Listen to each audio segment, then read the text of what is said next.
Hello.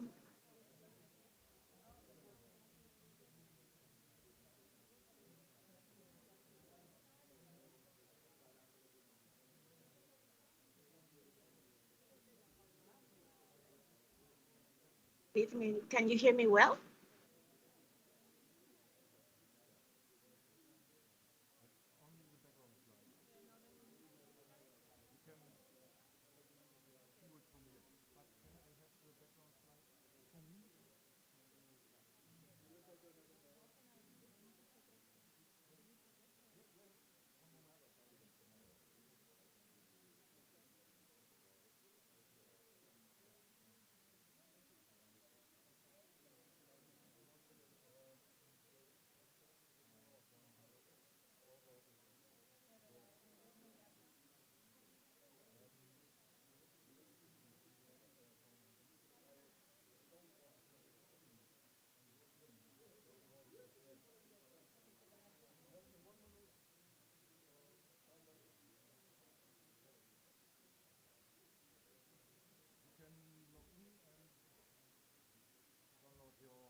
You're sitting.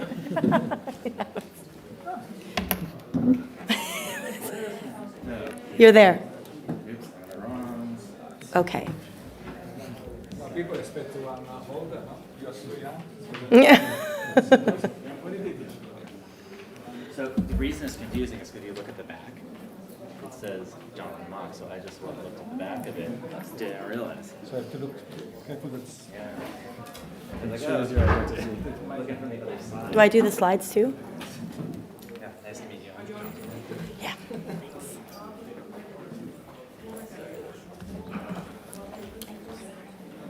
Thanks.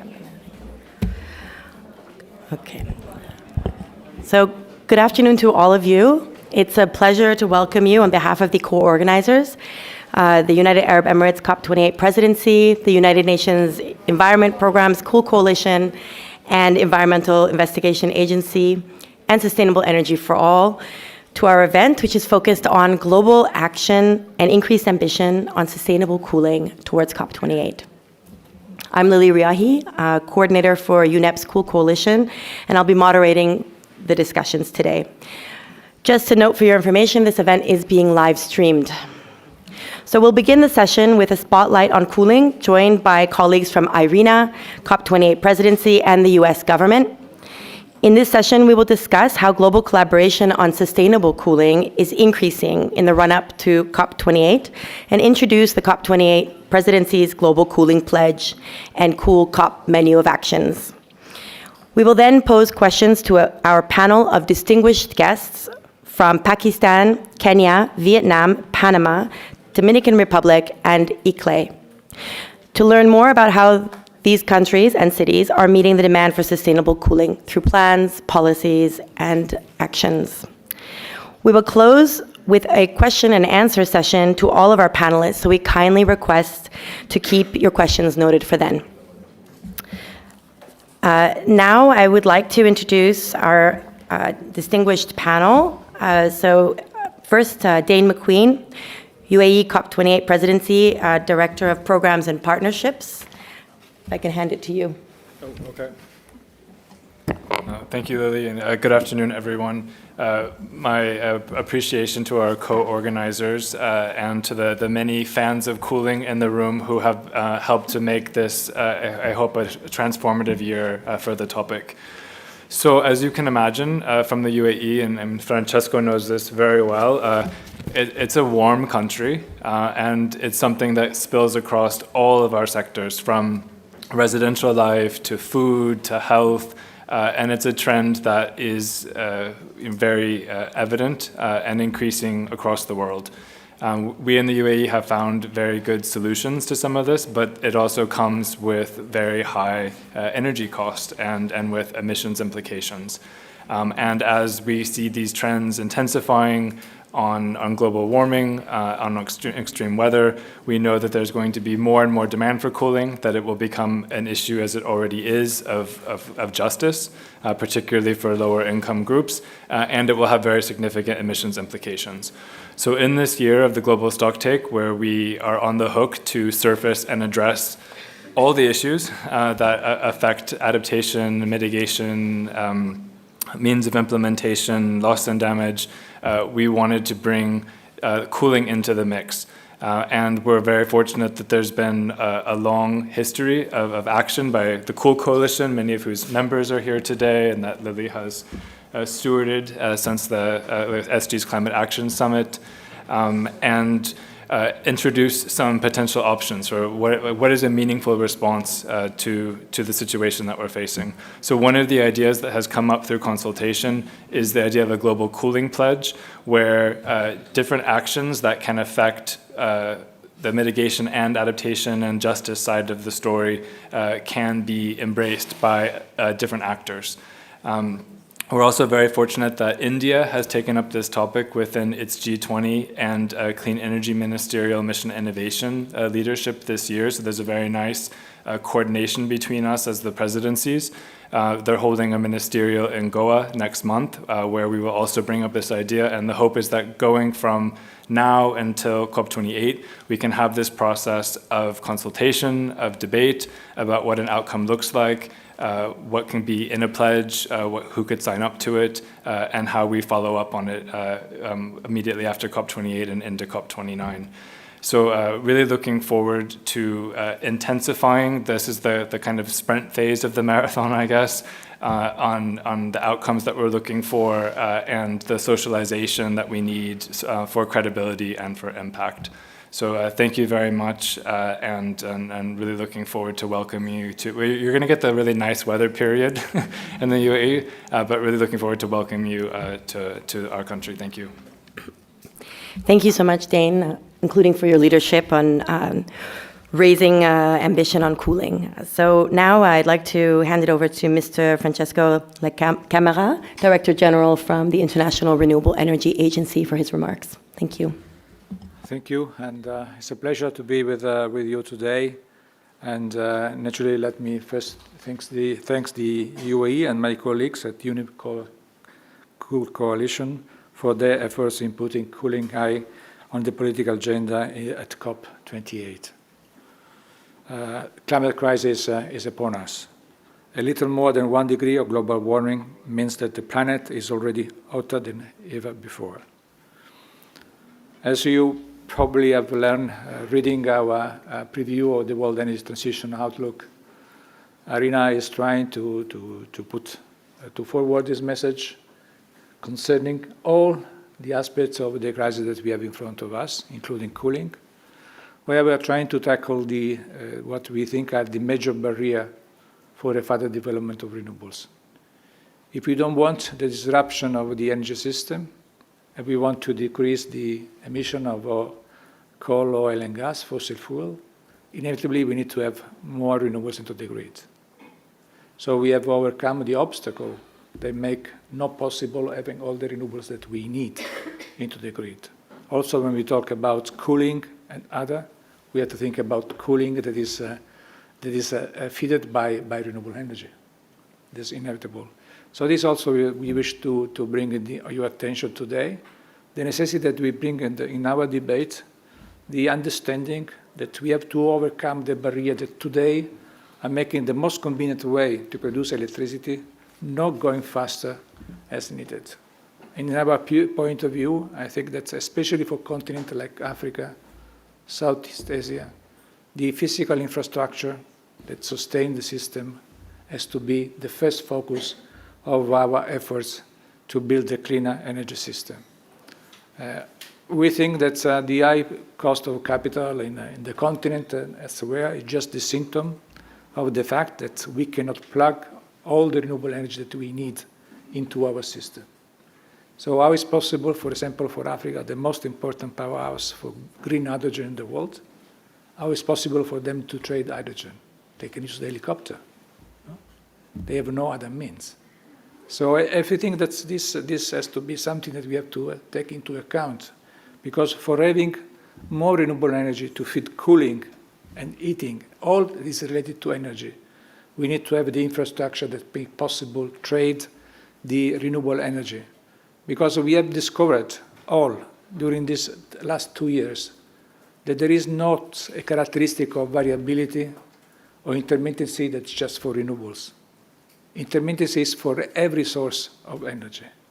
It's the structures that sustain the energy system that make possibility to have the base load to be guaranteed. And we think the infrastructure is the first moment. As it should be also when we talk about cooling together with other, the legal environment, the market design, to promote the use of renewable in the market, changing the pattern of demand. And now we can think that we can afford these challenges together with other. If we don't adapt our institutional capacity, if we don't have the skilled workforce that's work for the future and not looking at the past. So I think the cooling with the new technology coming is one of the challenges that we have, and we have to afford these challenges in the way that we are overcoming the real barrier that make not possible renewables, the cheapest, the social more acceptable, the more economic viable source of electricity be feeding, cooling as other.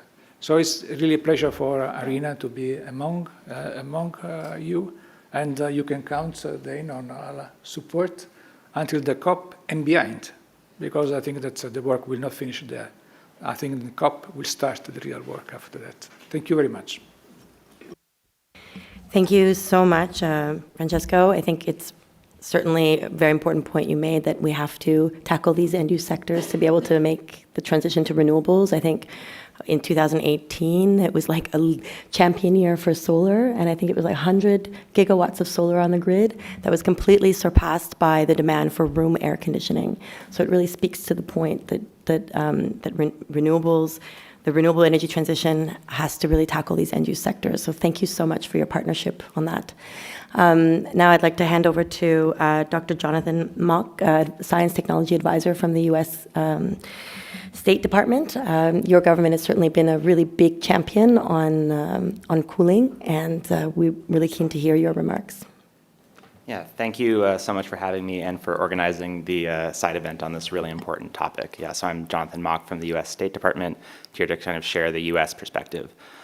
So as we know, and as the IPCC recently made clear, heat stress and heat-related issues are already affecting us now from climate change, and this is only going to get worse with every additional increment of warming. That's why it's so critical to try to limit warming to below 1.5 C. This is very important for us and for the world. Cooling, though, is an interesting area an important area because it overlaps in terms of adaptation and mitigation strategies in our priorities. So in addition to having cooling help with adaptation, there's also a lot of mitigation opportunities in terms of reducing emissions as well as efficiency. So we view in terms of reducing efficiencies of the machines themselves, air conditioners, and so on. But also, we don't want to forget about adaptation and efficiency options such as building envelopes, which can reduce heat exchange between buildings and the outside, urban green spaces, and so on. So we're really trying to look at the full toolkit of what is available. I'm going to talk, I guess, about three topics. So the first is COP27 and COP28. Second is a couple of examples of U.S. domestic action. And then I will briefly talk about the Global Cooling Prize. So in terms of the road to COP28, we view this as a really critical time to advance together work on sustainable cooling. There's a lot of exciting action that has been happening and that is potential to happen in the future in this time period. So in terms of Kigali, we strongly urge countries and parties that have not yet ratified it to ratify the amendment. We view this as an absolutely key tool in reducing HFC emissions and implementing and reducing mitigation, furthering mitigation priorities here. So secondly, Article 5 countries that ratify the Kigali Amendment can voluntarily commit to an expedited phase-down schedule of HFCs with support from the Montreal Protocol's multilateral fund. And that's just a huge opportunity that we view to accelerate action globally.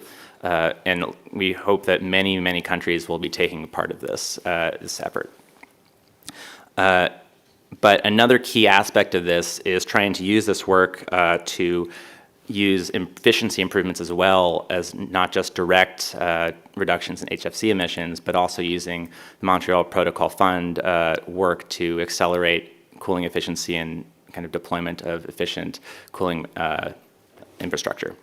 So we encourage other members of the Montreal Protocol's multilateral fund to kind of adopt the operational framework that allows this as well as an option. So not just directly reducing HFC, but also helping to improve efficiency. And it's also important to note that national and subnational action has a plan. City planners, this is all scales, cooling is very important. So it's not just a national government problem, local towns, individual businesses, et cetera, and we just hope that this opportunity could be embraced by all. And then lastly, having the political will and enabling environments is really essential for raising ambition. This helps promote investment and helps really deploy this type of technology faster. So in terms of quick examples on US domestic action, the US Congress in 2020 passed the American Innovation and Manufacturing Act, which we call the AIM Act, and this authorized our Environmental Protection Agency to phase down HFCs by 85% by 2036. And we're doing this with production and consumption allowances, and so it's happening in a stepwise manner, and we have basically very clear legal authority to do this, which is great, so it's already on the way. The law also directs EPA to maximize HFC reclamation, minimize releases, and facilitate transition to next generation technologies. Another thing is our Department of Energy is working to develop new energy efficiency standards for more than 60 categories of appliances. And so some initial estimates suggest that this could save 2.4 billion metric tons of greenhouse gas equivalents over the next 30 years. And then lastly, our Department of Energy announced new energy efficiency standards for air conditioning that's going to reduce costs and cut pollution. And so that'll decrease emissions, and it's estimated by about 106 megatons in the next 30 years. So these are big changes that are already happening in moving technology. And as technology evolves, costs will drop, and it's going to be easier and easier and more important for this to be adopted globally. Another thing we're continually investing in the US, part of our national lab as well as the private sector, is research and development. And this is a continual goal to how do we advance these type of solutions further. But it's important that innovation and investments in sustainable cooling come from all sources, so not just governments, but also the private sector, multilateral development banks, financial institutions, philanthropies, et cetera. This is really an all-of-the-world effort. And so lastly, I'll close quickly with some remarks on the Global Cooling Prize. So the US is really proud of our work with our partners to establish the Global Cooling Prize. It was designed to incentivize development of residential cooling solutions with 5 times less the climate impact of what is used now. So this would be a really large reduction, and it's been estimated that this could prevent 100 gigatons of CO2 equivalent by 2050. As we heard from other speakers, cooling is supposed to be dramatically increasing in terms of demand in the future, and so this can really help with that. And we're already seeing some prototypes making their way onto the market, so this is a strategy that is starting to work, and we're really excited to see where this goes. And we're working to build partnerships with manufacturers in the US and around the world on the adoption of these innovative room air conditioners. And so it's important also as countries think about renewables, being able to lower, as we were saying, as was just on the panel, reducing electricity demand is then going to be helpful for grid stability and so on. So this is really a win-win-win solution. And thank you, that's all for now. Thank you so much, and indeed congratulations on the Global Cooling Prize, on those prototypes that have been out, and I think one of them also has solar directly being used on the air conditioner, so it's really integrating the renewable energy aspects as well. Well, with that, I think we've heard about how we'll be raising ambition on cooling towards COP28, and the global and also how cooling is really touching upon both mitigation and adaptation, and we would invite you to be in touch with the COP28 Presidency's team, so Dane McQueen or any other members of the team, to take a look at the pledge and join other countries that are currently reviewing it and who plan to participate in this effort. With that, I'd like to thank our panelists and invite the next panel up. Thank you.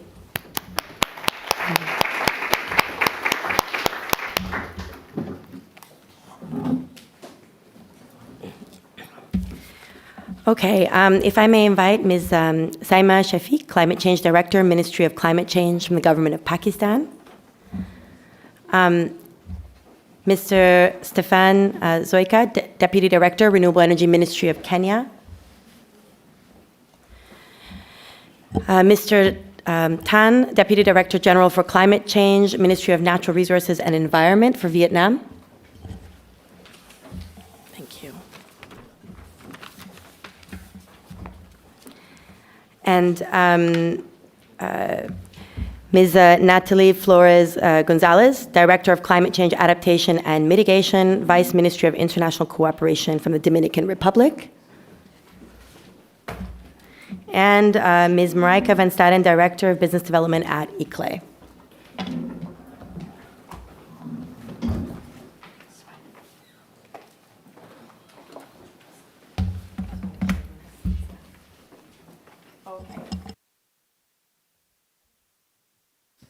Okay, so thank you all for joining us today.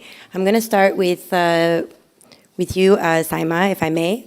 Pakistan has really faced extreme heat waves last year in May and June. We all know temperatures were reaching, I think, mid-40s. Could you tell us a little bit about the socio-economic impacts of these heat waves in your country and how Pakistan sees the role of cooling in addressing this challenge? Thank you. First of all, thank you, Lily, for inviting us to this very important panel discussion. Very briefly, I would like to touch upon that in the last 1 decade, Pakistan has been facing an extreme impacts or like the incidences of the heat waves. If you see the trend from 2015, there was a heat wave, then extensive heat wave came in. But it was the gravity was more because it was a humid heat wave and in which more than 1,000 people died within few days in a week's time, and that too in a clustered population of Karachi and Sindh. And then from there onward, there are consistent heat waves pattern that are coming into the country. And the last year, Pakistan has faced an extreme heat wave. The process starts building up in March, which is usually not that hot in country like Pakistan, but the temperature starts rising in March, and the potential was built up so strong in April that the heat was coming in. In Balochistan, there were fire outbreaks like the Shirani forest. The major part of the Shirani forest got burned just because of this heat wave. And then there was a glacial outburst phenomenon that was also setting in because of the heat waves in the areas of Gilgit-Baltistan. So when the heat waves are coming, they are not coming as in standalone incident. They are bringing in more complicated situations on the ground. So it's impacting in terms of forest fires. It's coming. The impact is coming in terms of the glacial lake outburst phenomenon. Then the floods are coming in, and then the settling in of monsoon in a way where the rainfall happened in the streams where it has never happened, and this has resulted in the recent flood in which Pakistan has faced a lot of damages as compared to the flood of 2010. This flood was very different geographical. The footprint of the flood was totally different from 2010, and the water could not drain into the river streams because the rainfall patterns were in a way that they were not coming directly. The gradient was not following to the main rivers. So this is kind of an impact in terms of which you can see that on ground. But in terms of the systems, the heat waves are impacting our health system. In Pakistan, the health system is not that strong. So our human resource capacity within the health ministry and the health infrastructure is not that strong to combat or come up or cope up with the situations on ground. So it's a complicated situation on ground, and the impacts we cannot calculate what socio-economic impact it is bringing in, but there are many sectors that are being impacted. Like one more sector that is impacted very aggressively is our agriculture sector, because Pakistan is an agriculture country, and with these heat waves, our crop production is changing. And then our food value chains are getting impacted because the kind of food which is available in the market, it has the shelf life of that food becomes is disturbed. So loss of there is the food waste and the crop productivity also gets impacted because of that. So this is kind of a scenario that is happening because of the heat waves. Now coming over to the second part of your question, that Pakistan is doing, since we are being impacted, but with whatever the meager resources and meager capacities we have, we are trying our level best to come up with the policies and strategies to actually address the problems that are happening on ground. I would come up with a very recent example of this national clean air policy. Under the clean air policy, we have identified certain interventions to actually combat the heat waves and its incidents, the impacts of heat waves as well, like introduction of the green spaces, working on the short-lived climate pollutant inventories to identify that what are the impacts of these short-lived climate pollutants within Pakistan.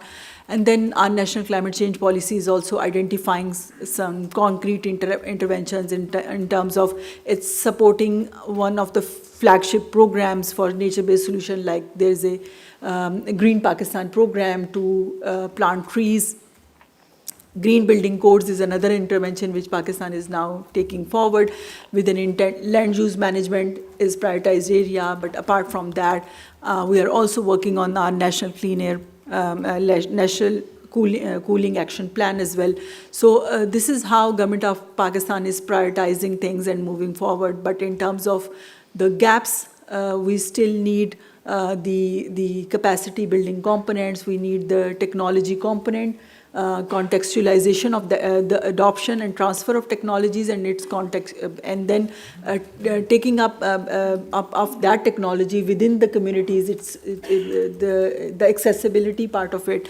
And obviously, for countries like Pakistan, adaptation technologies are also important, and our indigenous knowledge based on which the adaptation was happening in the past few decades is now fizzling out. Like our construction patterns, our building infrastructure has changed, so there is a less adaptivity with the heat waves, and there's a need to actually revive a lot of things to actually combat the impacts of heat waves in Pakistan.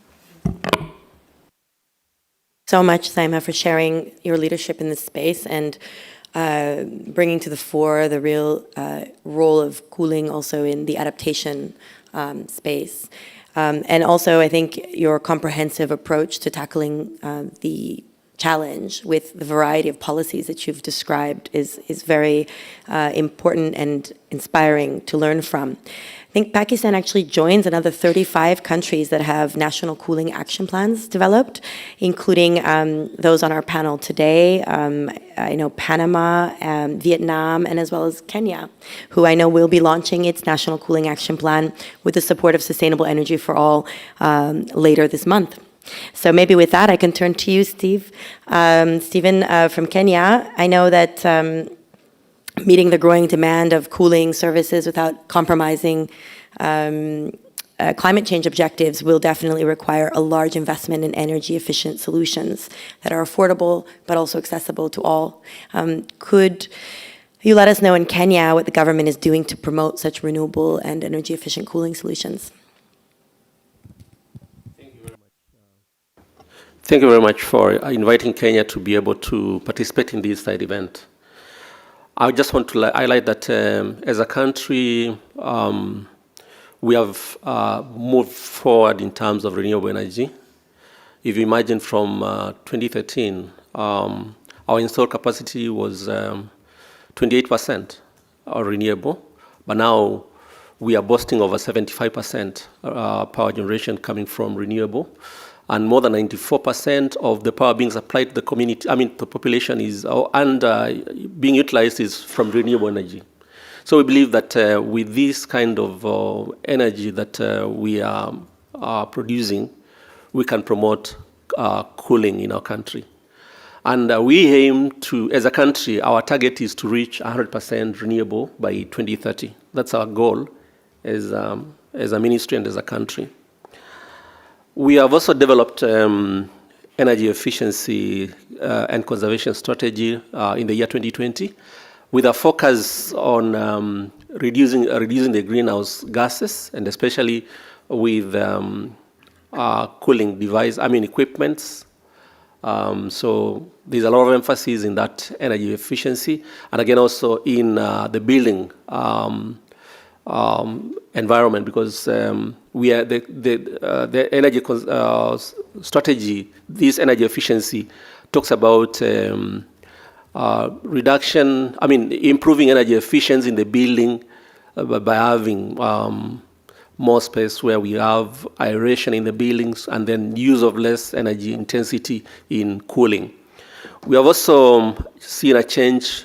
We are switching from the British standard codes to the energy performance of buildings, and this is emphasizing on the passive design strategies, especially on natural cooling methods, sun shading devices, and use of natural lighting, with a proper orientation and local building materials, and also use of renewable energy. So we believe this switch from the old code that we had designs of building having lights on almost because of the congestion of the buildings, and again also the design of the windows and the doors and spaces. We are moving into a space where we have natural cooling going on. As you've mentioned, the country is also developing a national cooling action plan, which will be launched soon. And in this, we are emphasizing on increasing of performance and efficiency of energy-consuming cooling appliances, and transitioning to refrigerants which have less greenhouse gas effects in the environment. And again, also increasing access to sustainable cooling and agricultural cold chains. We are also we're having the first African Center of Excellence for Sustainable Cooling and for Cold Chain, which we're calling the SPOC, that is Specialized Outreach and Knowledge Establishment, being developed in Kenya in partnership with UK government and UNEP. And especially, we are targeting 3 value chains. One is fish in around Lake Victoria, and we have pilot. The first county that is going to benefit is one county called Homa Bay, and then we have a county that has the highest production of dairy milk in Africa, which is called Kiambu, with the biggest. Actually, we normally say it has the biggest cooperative society for dairy industry, and we'll be benefiting from this. And again, also another county is, which is producing mancol in a country called Kitui. So this center will focus on, it has several aims. One is to develop, test, and demonstrate, and again also deploy fit-for-market pathways to net zero smart cold chains and cooling at scale in Africa. The second aim is to improve knowledge on post-harvest behavior of food to optimize systems, and again also maintain nutritional and physiological quality of the food that we are producing. The third aim of this center is to provide technical business assistance and training to small-scale farmers and the rural communities.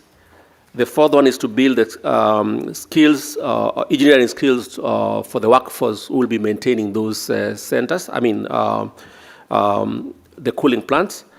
And it will also be conducting research on future-proof and localized solutions for food loss reduction in our country. Again, also, it is aiming to exchange lessons learned via a hub and spoke model. Again, also, it will be used for public awareness on the benefits of using sustainable cooling. So as a country, we believe that the surrounding countries can come and learn from us. So this global cooling pledge is an important and exciting milestone on the promotion of sustainable cooling, given that it holds countries to account on their commitments for furthering sustainable cooling agenda. Thank you so much. I think it's really inspiring to hear the variety of actions you're taking across food, also on buildings, on the F gases coupled with efficiency. I mean, it's really exciting to hear that, and I think really demonstrates once again that cooling is a cross-cutting topic on mitigation, on adaptation, delivering on energy, on food, on health. And we're really excited to hear your support for the cooling pledge and your support also to work with other countries in the region to share some of your experiences. So thank you very much for that. I will now turn to Mr. Tan from Vietnam. Vietnam is also taking early action to curb emissions growth from cooling. Your updated NDC included cooling and also ambitious aims to deliver a net zero economy by 2050. And you've also acknowledged that access to cooling is a public health imperative. Can you please tell us a little bit more about what Vietnam is doing to promote sustainable cooling? Thank you. Thank you. Thank you, Lily and ladies and gentlemen. And thank organizers for giving me this opportunity to talk with you on what Vietnam doing on promote sustainable cooling. As you know, Vietnam is facing one of the hottest summers this year. So that just a few days ago, on June 1st, Vietnam broke its record for its hottest June days in history. The temperature reached 44 degrees Celsius. We knew that temperature will continue to increase and heat waves will become more frequent and intensive, impacting vulnerable populations at least.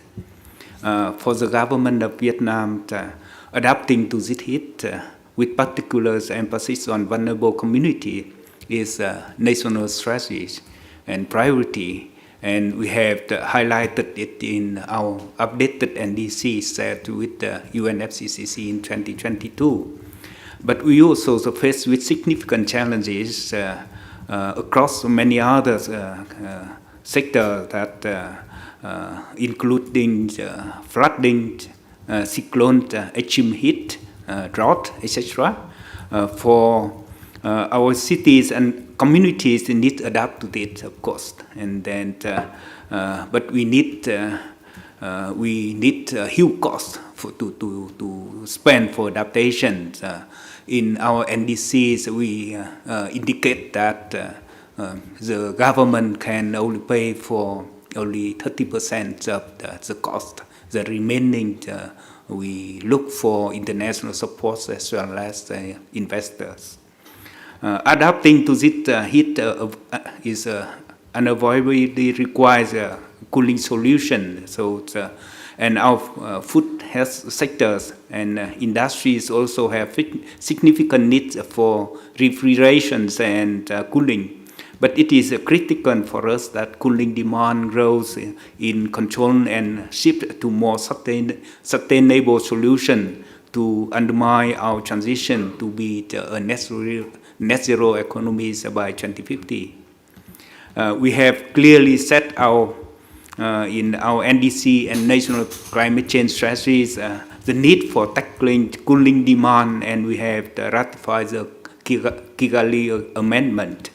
By 2030, our national strategies indicate that we will reduce 32.6% energy sector emission, and cooling sector will have a major role to play.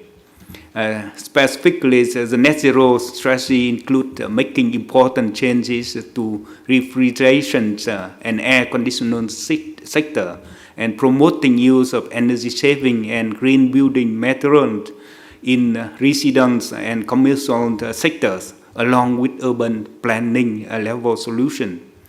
I would like to provide you some specific action that we are taking.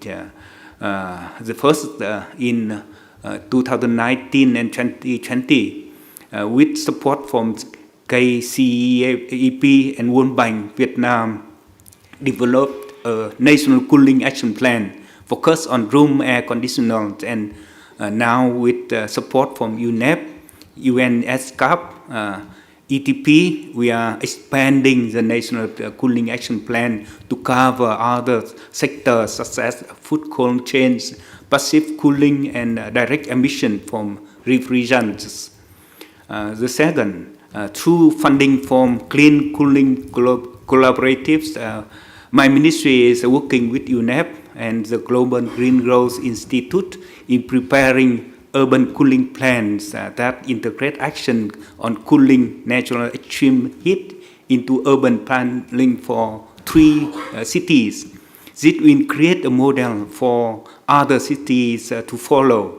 In parallel, we are preparing the investment pipeline for urban cooling projects that will incorporate cooling investment in our Environmental Protection Fund. Third, we have also incorporate refrigerants and cooling into the law of the environmental protection, which requires major emitters and energy consumers such as industries and large commercial buildings to track and report emission. This is an important step toward to establish the carbon trading market, which we expect to be ready by 2025 and will support major users of cooling to reduce demand and transition to sustainable alternative. Finally, I would like to stress that international cooperation and support will be critical for Vietnam effort to deliver net zero emission by 2050 and adapt to our economies and population to climate change. We want to learn from other countries as well as to share our experience. We welcome the multi-stakeholder effort of the global cooling pledge, which are closely examining. We look forward to work with the COP28 presidencies and cool coalition to build the momentum. Thank you very much. Thank you so much, Mr. Tan. Again, another really inspiring intervention on the various actions you're taking, and I think it's a recurring theme that we're hearing from the speakers, that really it's cooling action is really multifaceted and multi-sectoral, and also multiple levels of governance. So I think it's really interesting to hear how you're supporting, as a national government, cities as well, and subnational governments to tackle the growing heat and the urban heat island effect. So that was really inspiring to hear, and thank you for your support as well to the Global Cooling Pledge and to share your experiences with other countries. I will now turn to Ms. Rosalina Lindo, Undersecretary, National Energy Secretariat of Panama, who is our virtual participant joining online, but very passionate to share the experiences of Panama. Panama's cooling plan emphasizes the importance of private sector participation and the general public in achieving sustainable cooling, and places special emphasis on women and the needs of the most vulnerable. So, Rosalina, could you share your views on why it's important for the transition to sustainable cooling to be inclusive and equitable, and also how, in your experience, governments can work better with the private sector to achieve an equitable transition? Thank you. Over to you.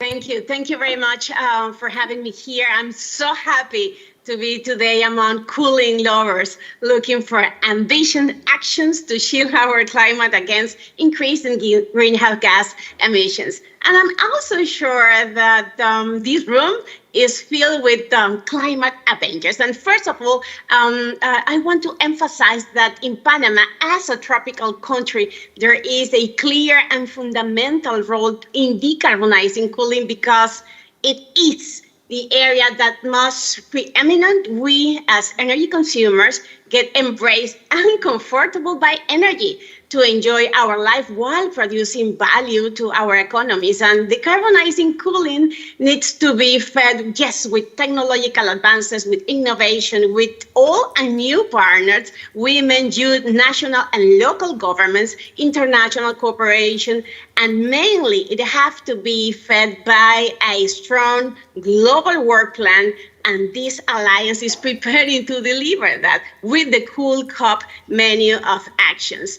And for us, the lowest emission pathways for cooling involve a very rapid decarbonization on electricity supply alongside extensive renovations of existing homes, including improving of thermal envelopes and renewable energy use for cooling, and the potential use for the technology and sustainable designs to decarbonize has to go hand by hand with the energy consumers aiming to evolve their energy behaviors as part of the tools against the rise of global temperature. And reaching net zero emissions will require the deployment of multiple strategies and greater reduction of embodied emissions.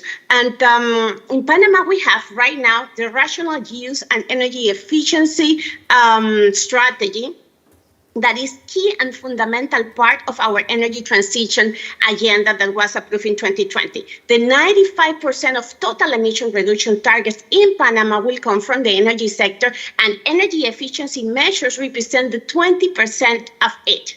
And to do so, yes, we have a law that really established the general guidelines for the policy in energy efficiency.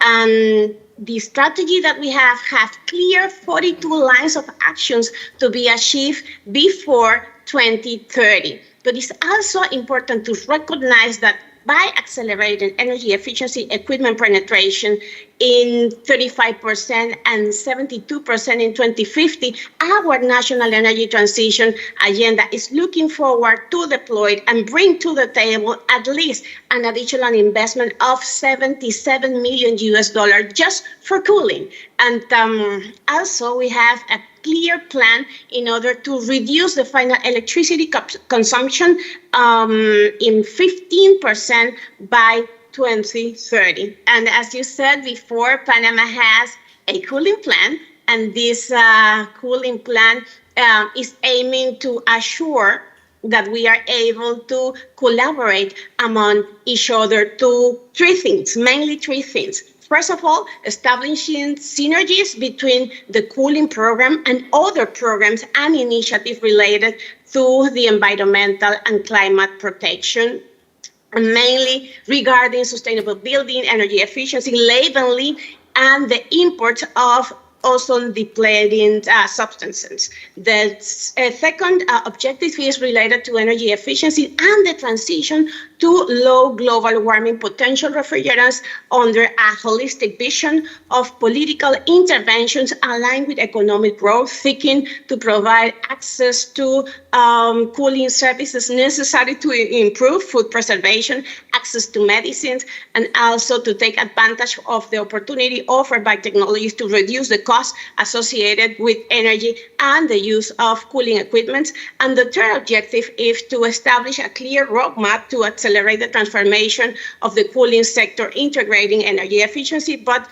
using this opportunity to improve people's health. And to do so, right now, we have a sustainable building regulation that establishes the minimum requirements to approach high-performance buildings as a strategy to reduce the impact of buildings that have in the environment. And this regulation is mainly a guidance for architecture and engineering professionals that are designing new construction and residential and non-residential buildings to do so. But when we are talking about cooling, as I said before, we have to be clear that we are talking the behavior of equipments with communities, with women and youth. And for that, we have clear alliance with organizations and associations that are the focus of the consumers of the energy. As an example, last year, we start a full campaign in every single commercial center of Panama, in the main city and in the inner part of the country, to start explaining what is in the energy bill and that you don't have to be afraid of the energy bill. And after that, when people start to get used to talk about kilowatts hours and so on, we explain clearly why it is important to choose an equipment that have more efficiency, but also that can bring more savings for your home or for your offices. And having that in mind, we also develop a plan in order to replace equipment that are not efficient, but also to bring to the table photovoltaic systems for the households that are consuming 300 kilowatt hours per month or less, in order to assure that the reduction of subsidies that is implies in the payment of electricity will be a saving for the public sector by not giving those subsidies for the electricity, but also a saving for the different households that so far our plan is to reach in the next 2 years around 17,000 pilot households, in order to reduce and save at least $40 million for the next 6 years. For us, it is key to do energy policies that bring cooling into the table. And I have to recognize that cooling is the great importance in Panama, because the 42% of electricity consumption here comes from cooling devices. That was a way to end. 42%. That's quite significant, and you are definitely a climate champion in Panama. So thank you so much for sharing what you're doing, and I think really bringing in the role of also incentivizing and raising awareness of the consumers, and not forgetting that that's also a very important part of this. And also for sharing the various ways that you're linking the synergies in the cooling space, including with F-gases and efficiency. And I think there it's really important to reiterate what we also heard yesterday in some of the discussions, that phase down of HFCs can really lead to 0.4 degree at least of avoided warming by the end of the century, and coupling that with efficiency can double those climate benefits. So it's really great to hear that you're leveraging that. So thank you so much for joining us from Panama, and for the great work you're doing. I will now transition to Natalie from the Dominican Republic to hear about how you're improving access and affordability of cooling solutions for lower and middle income communities, and alongside other measures to promote sustainable cooling. Thank you. Thank you very much, and thank you very much also to the COP28 presidency for hosting this interesting initiative, the Cool Coalition, UNEP, which is an ally of the Dominican Republic in various topics, and the Sustainable Energy for All initiative. Of course, greetings to all my colleagues that I admire a lot and that I'm very happy, to share with, especially Rosie, which was climate change director as well for the Ministry of Environment of Panama. And now I'm a little afraid because she's an expert in energy. I'm not.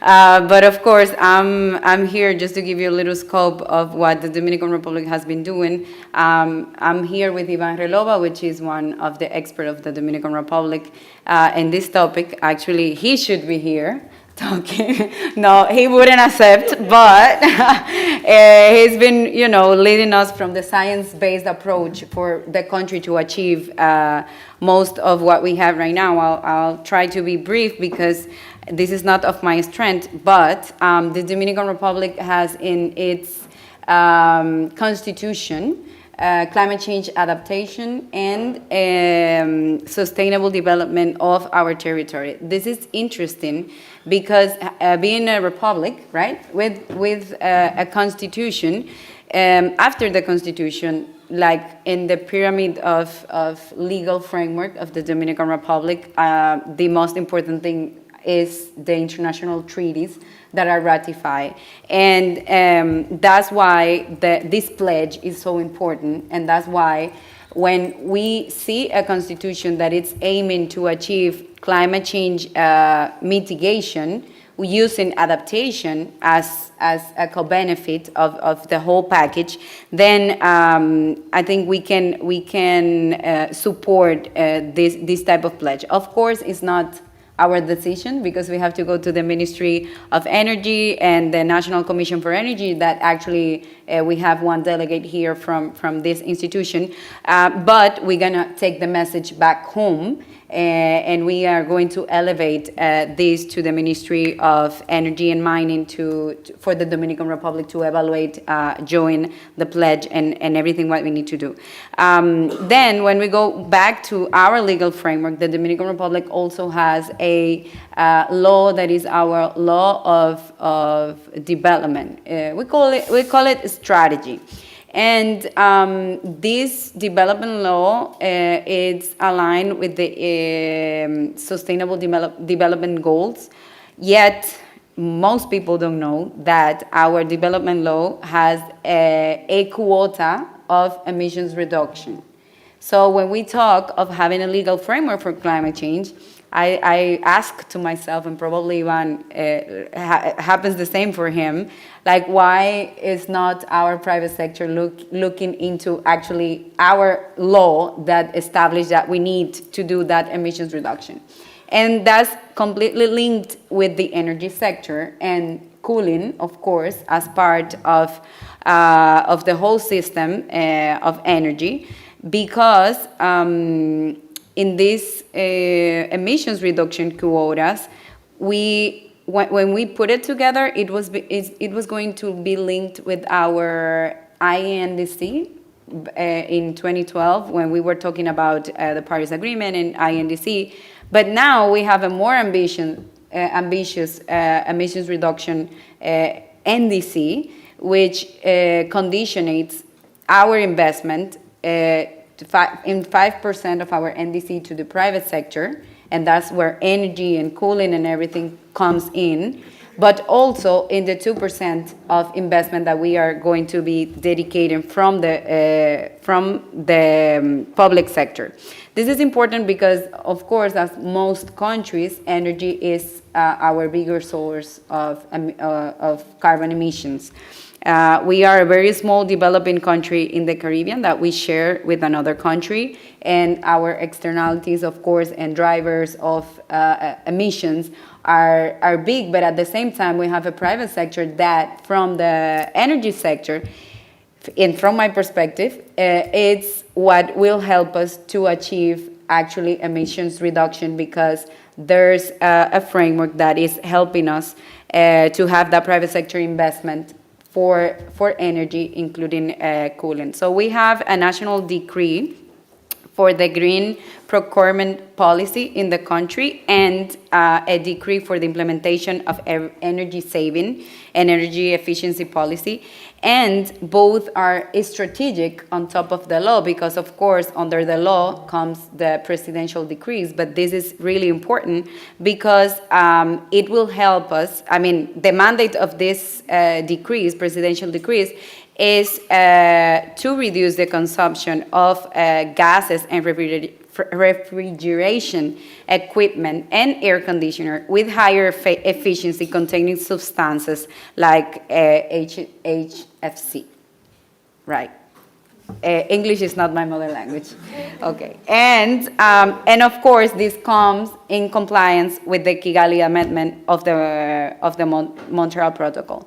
Every time I'm talking about the UN Climate Change Convention, even though the Montreal Protocol is not of my strength, as a legal person, because I'm a lawyer, even though I don't practice, but I'm a lawyer, I always put the Montreal Protocol as example because we achieve, protecting the ozone layer with the Protocol of Montreal, and I think that the UNFCCC could do that if we'll follow all the things that the countries compromised and followed to protect the ozone layer. We can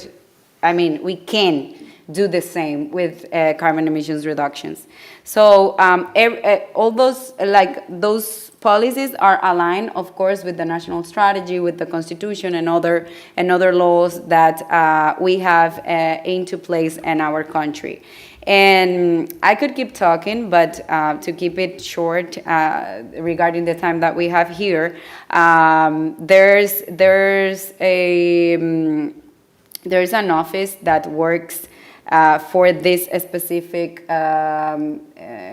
refrigerator, like the whole scheme. We have two offices. We have a program of we call it Programa Nacional de Ozono, National Program of to protect the ozone layer. That has international cooperation funding, but also in-country funding. We have a directorate of quality assurance, but that also has the science behind, following up with clean air policy, cooling, and all the gases that we need to manage. Also, the environmental law established a whole chapter on waste in gases and everything. So we also worked on that from the Ministry of Environment. And the most important thing from my perspective, of course, because I'm in charge of this convention, is that we are including these gases in our transparency reports. And that's what we did with our first biennial report, transparency report. And we right now are working very closely. Even with UNEP, we're trying to develop a new project to present to different funds in order to achieve how we link these gases with what we have to report to the UNFCCC. So I think I can leave it there. Ivan and we are going to be here until the end of negotiations. So if you want to reach out and talk a little bit more about what the country is doing and also the other institutions that are involved, I'll be very happy to connect. Thank you. Thank you so much, Natalie. I think the last point you brought up on the inventory and the linkage to the transparency reporting is a really important point, and something that definitely many countries are asking about, how to connect the actions on cooling and the HFC reductions, et cetera, to that reporting process. So I think that's an example that maybe Dominican Republic can definitely share with many other countries.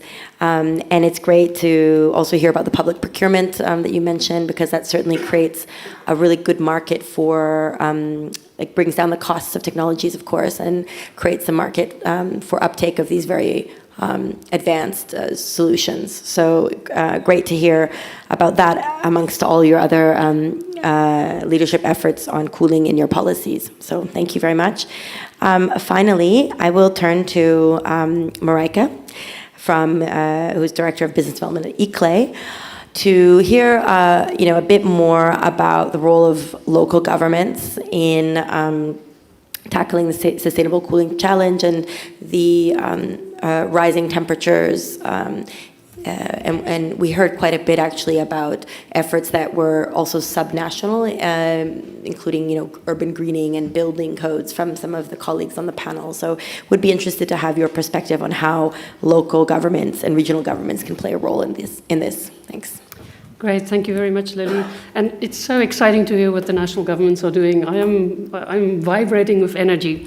I think if we're looking at cities, this is typically where the heat island effect is a major issue, and we know that we'll step up and we'll have major challenges in city centers. And if you think already now, more than 50% of the human population are living in cities, 80% are projected to live in cities by 2050. So this is a space where you have to act and you have to protect your community, and you can do a lot about infrastructure, especially looking at energy demand, which is where people are switching to clean, green renewables and avoid and reduce emissions. Now, if we look at the cooling potential, I just want to zoom out again.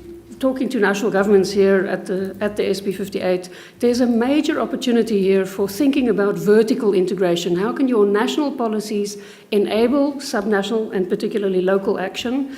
How can your policies help access finance for local implementation? And I want to share a couple of interesting things that are opportunities for action in this particular space.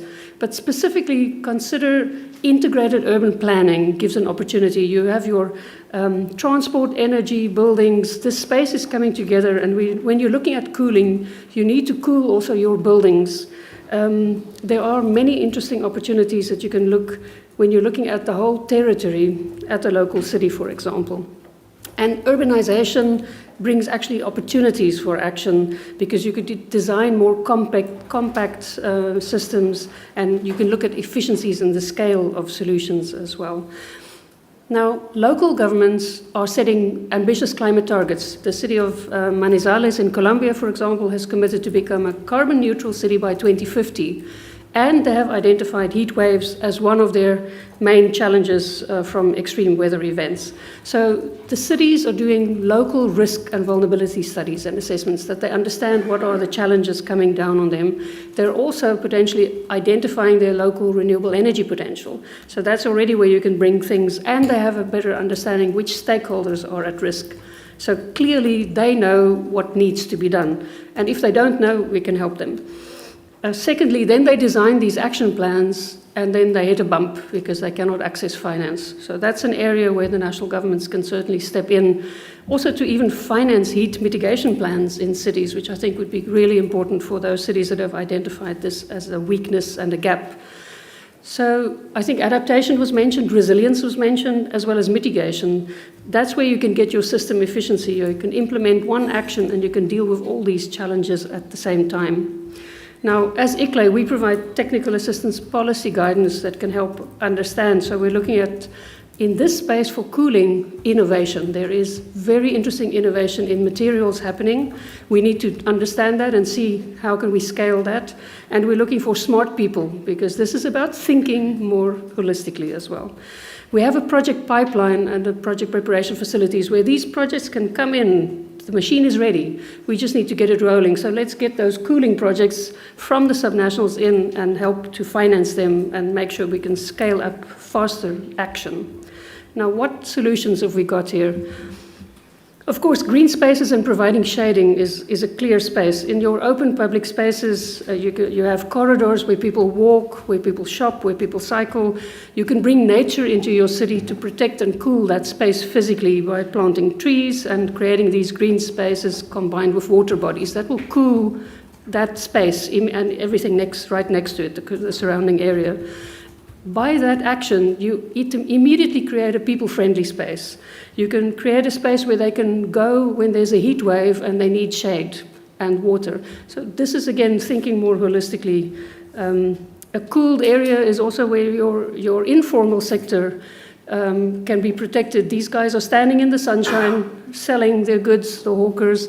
They also need to be protected. They are part of the vulnerable communities in your cities.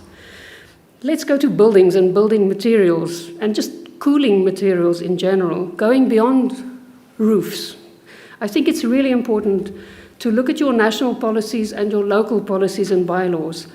Immediately ban dark roofs if you are in a hot space. You do not need a black roof. In fact, you need to avoid the dark colors because that absorbs the energy.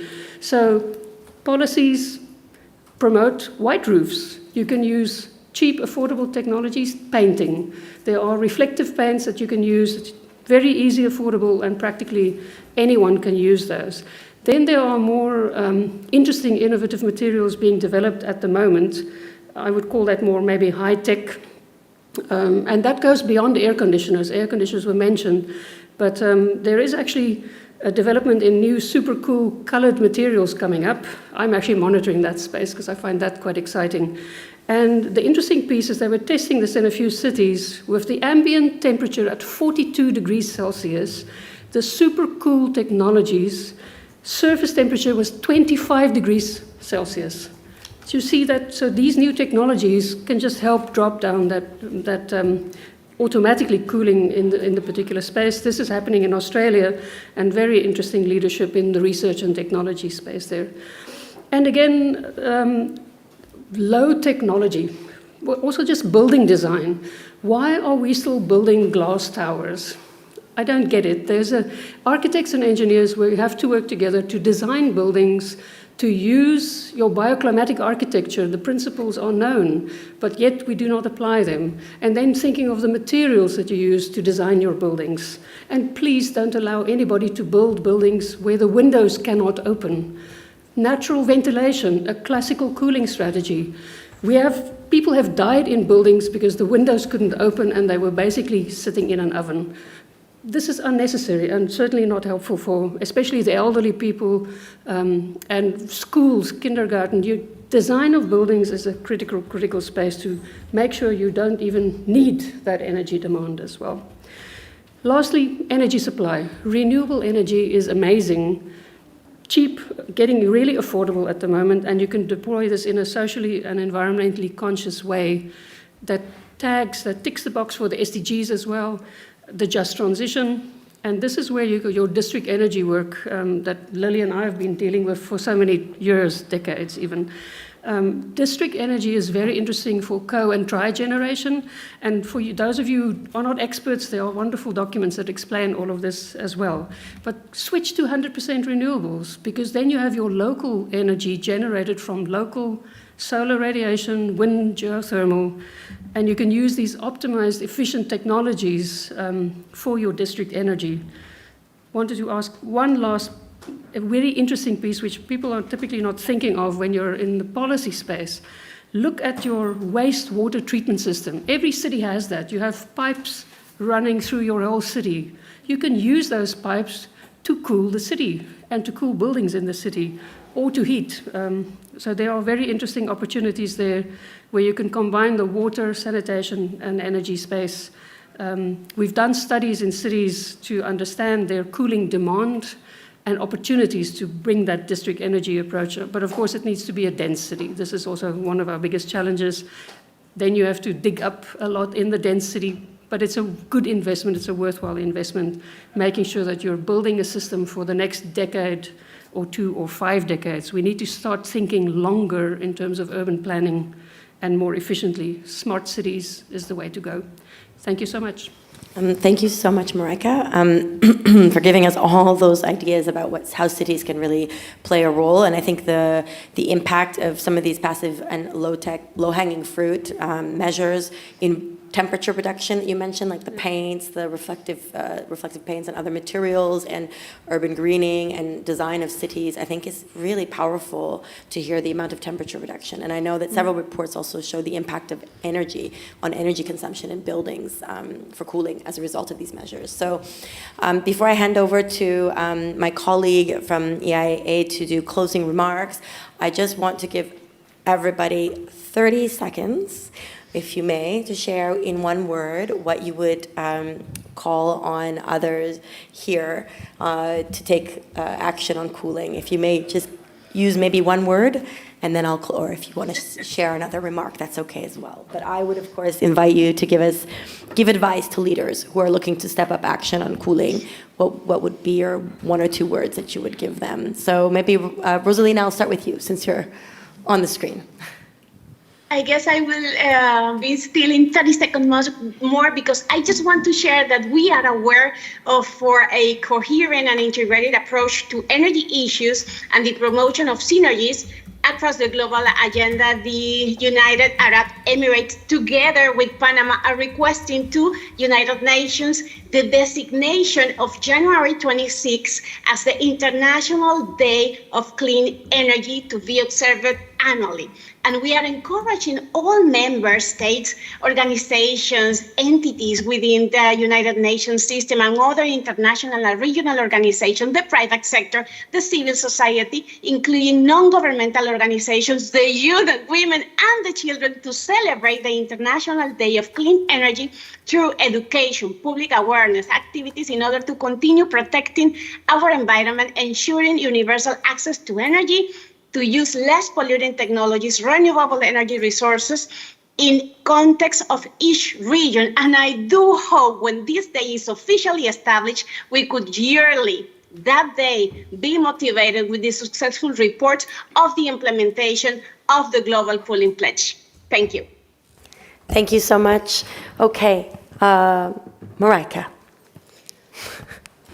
So ICLEI will join the Cool Coalition. I think the pledge is really important, and we will step up our cooling work, giving guidance to subnationals to help them understand the actions, opportunities to act and implement for policy, as well as then hopefully working with all the national governments to see how we can get this financed, because I think the potential for collective work here and contributing substantially from a climate change adaptation, resilience and mitigation perspective is phenomenal.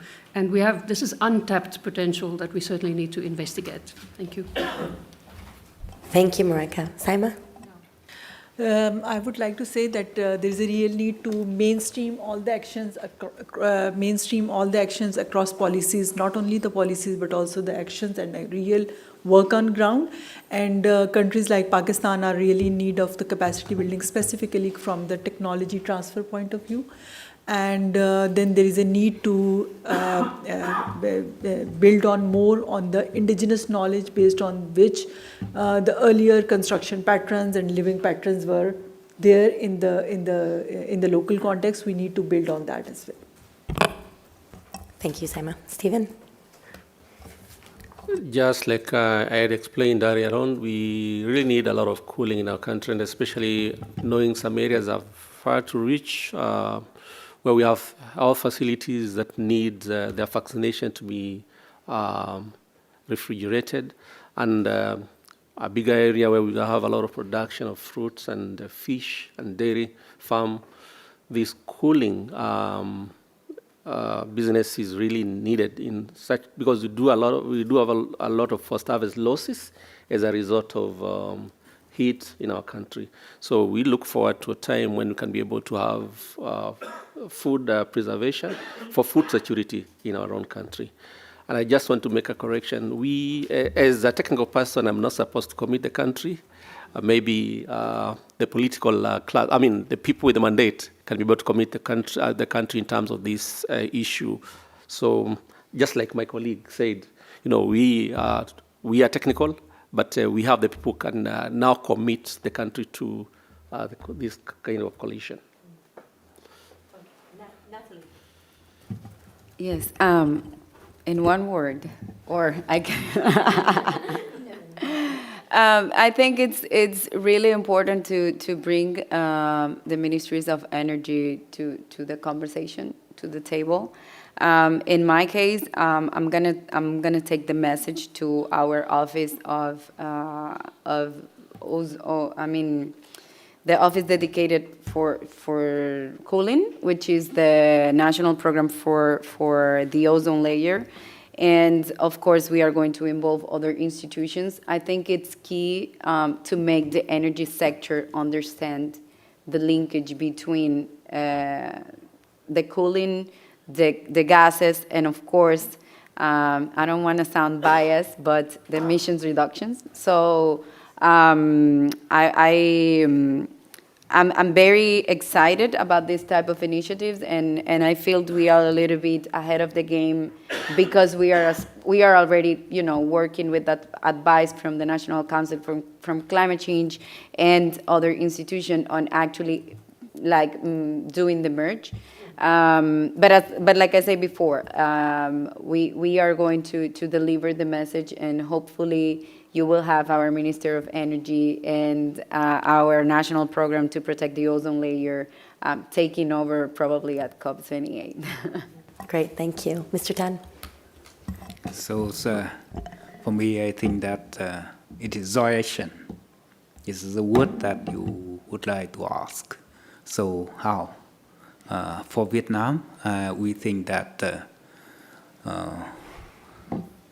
cooling action plan or cooling action is a need because we need to adapt with climate change, but also responsibility and also the benefit, because if we do good cooling plan, we can save a lot of energy and then reduce the cost of the production cost of the one that the good that use energies.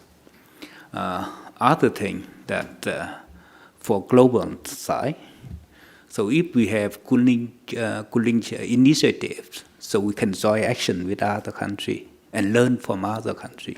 So make it the effort. It's how we say that bring everyone and then make the action become stronger. Back to you. Thank you. Thank you so much, Mr. Tan. If I may invite everyone to thank our panelists, to join me in thanking our panelists. It was a very informative panel. Thank you so much.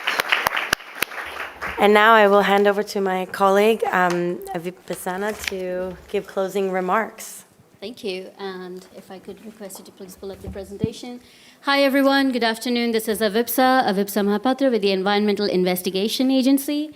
And if you've never heard of us before, we are an independent organization that deals with the technology, the science, and the primary evidence that we gather from investigating environmental crimes and work with governments, multilateral institutions, as well as private sector to instigate change.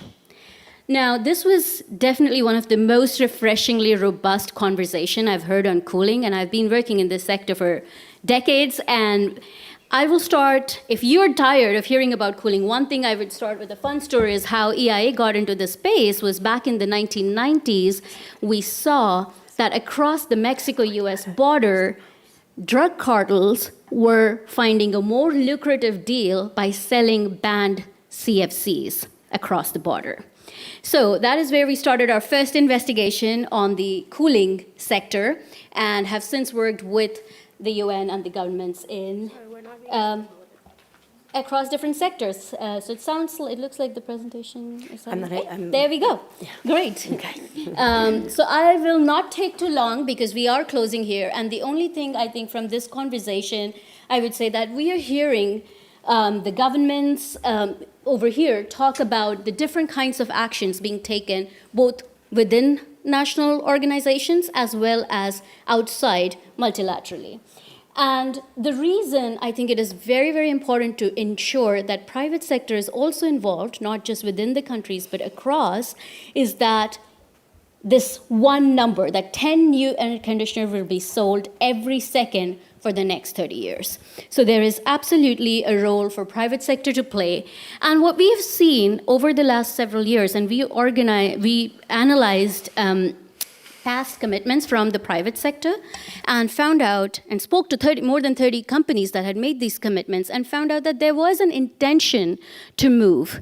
There was an intention from the private sector to commit to progress, but there were some challenges. And what we ended up with was a patchwork of commitments that were all over the place in terms of what we even mean by sustainable cooling and how much can we achieve. So I will just show you one graph. I promise this is the only graph before we end, is that while we are talking about sustainable cooling, while we're talking about cooling action plans, it is important to note what is it that we are defining as climate-friendly cooling and environmental-friendly cooling, and what is it that companies are reporting as part of their emissions, sort of taking previous comments both from Jonathan and other country delegates here on the need to keeping it real and connecting with other sectors. What I'm really, really encouraged to hear that I am hearing countries say that they are expanding their scope, they're expanding their ambition, and through the cooling pledge and even through the national actions, we're hearing an effort to have both measurability and transparency in this effort.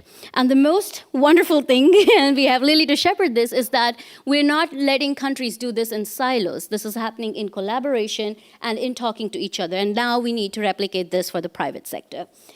And so I will just leave you with that in this sort of very quick round of why the private sector needs to be here and be held accountable to make commitments that really matter and are not just words, is that as countries plan their own climate action, there are billions of dollars and many, many billion tons of CO2 that we are leaving on the table if we do not get the private sector to meaningfully contribute. So I will request all governments, as you're thinking about your cooling pledge, also to get your private sector on. And I'm hearing a lot of momentum and a lot of countries getting ready to sign on to the cooling pledge. And hopefully we'll see you all at COP28 with the sign-ons. All right, thank you, Lily. Well, thank you very much. Please join me in thanking again Avipasana and our guests. Thank you. It's the end of the session. Just one more thing. We will be sharing the QR code for the Global Cooling Pledge. So for those countries or private sector or non-state actors that would like to review, give comments, that will be open and available to you until the end of June. Please feel free to scan the QR code. And again, if you're not using QR codes, then please feel free to be in touch with the COP28 team. Thank you.